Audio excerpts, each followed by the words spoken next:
हरतालिका तीज भाद्रपद महीने के शुक्ल पक्ष की तृतीया को मनाया जाता है तथा मान्यता है कि हरतालिका व्रत को रखने से अखंड सौभाग्य की प्राप्ति होती है। इस दिन महिलाएं पूरे दिन निर्जला व्रत रखकर शाम के वक्त भगवान शिव और माता पार्वती की पूजा करती हैं। कुछ जगहों पर इस व्रत को कुंवारी कन्याएं सुयोग्य वर की प्राप्ति के लिए भी रखती हैं। नमस्कार, मैं हूं आपके साथ अवनीश शर्मा और आपका स्वागत है हमारे खास कार्यक्रम आस्था की परिक्रमा में। आज इस खास कार्यक्रम के माध्यम से हम आपको बताएंगे कि कैसे करें हरतालिका तीज।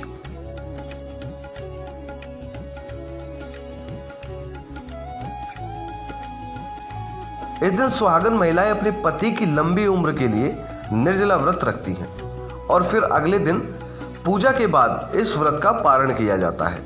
वैसे तो साल में 3 से 4 बार तीज आती है, लेकिन उन सभी में हरतालिका तीज का सबसे अधिक महत्व माना जाता है। सबसे पहले आपको व्रत की पूजा सदैव प्रदोष काल में ही करनी चाहिए तथा पूजा स्थान पर एक चौकी रखकर उस पर माता पार्वती, शिव जी और गणेश जी की मूर्ति को स्थापित कर लें। तत्पश्चात माता पार्वती को फूल और श्रृंगार का सामान चढ़ाकर वस्त्र अर्पित करें एवं ध्यान करें कि देवी पार्वती को पूजा में सुहाग की मुख्य चीजें जैसे मेहंदी, चूड़ी, काजल, बिंदी, कुमकुम, सिंदूर, कंघी आदि चढ़ाना बिल्कुल न भूलें।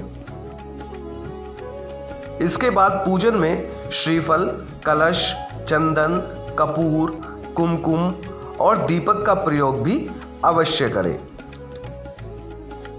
एवं पार्वती जी को पूजा में सुहाग की मुख्य चीजें अर्पित करने के बाद व्रत कथा सुने। मान्यता है कि व्रत कथा नहीं सुनने से व्रत व पूजा का संपूर्ण फल नहीं मिल पाता है।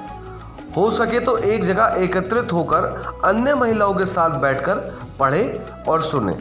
कथा अनुसार माता पार्वती ने अपने पूर्व जन्म में भगवान शंकर को पति के रूप में प्राप्त करने के लिए हिमालय पर गंगा के तट पर अपने बाल्यावस्था में अधोमुखी होकर घोर तप किया। इस दौरान उन्होंने अन्न का सेवन नहीं किया, काफी समय सूखे पत्ते चबाकर तपस्या की तथा माता पार्वती के पिता ने यह स्थिति देख अत्यंत दुखी हुए। इसी समय एक दिन महर्षि नारद भगवान विष्णु की ओर से मां पार्वती के पिता के पास पहुंचे, जिसे उन्होंने सहर्ष ही स्वीकार कर लिया। पिता ने जब मां पार्वती को उनके विवाह की बात बतलाई तो वे बहुत दुखी हो गई और विलाप करने लगी। तब एक सखी के पूछने पर माता ने उनको बताया कि वे ये कठोर व्रत भगवान शिव को पति के रूप में प्राप्त करने के लिए कर रही हैं, जबकि उनके पिता उनका विवाह विष्णु से कराना चाहते हैं।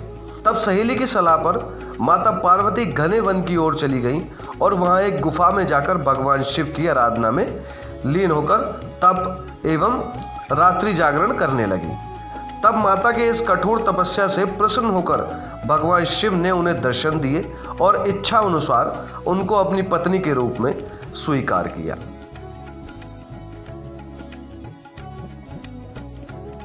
आज के कार्यक्रम में बस इतना ही। मैं अवनीश शर्मा फिर लेकर आऊंगा आस्था की परिक्रमा के दर्शकों के लिए धर्म और आस्था से जुड़े नए विषय। तब तक के लिए लेता हूं आप सभी से इजाजत। इस कार्यक्रम को देखने के लिए आप सभी का धन्यवाद।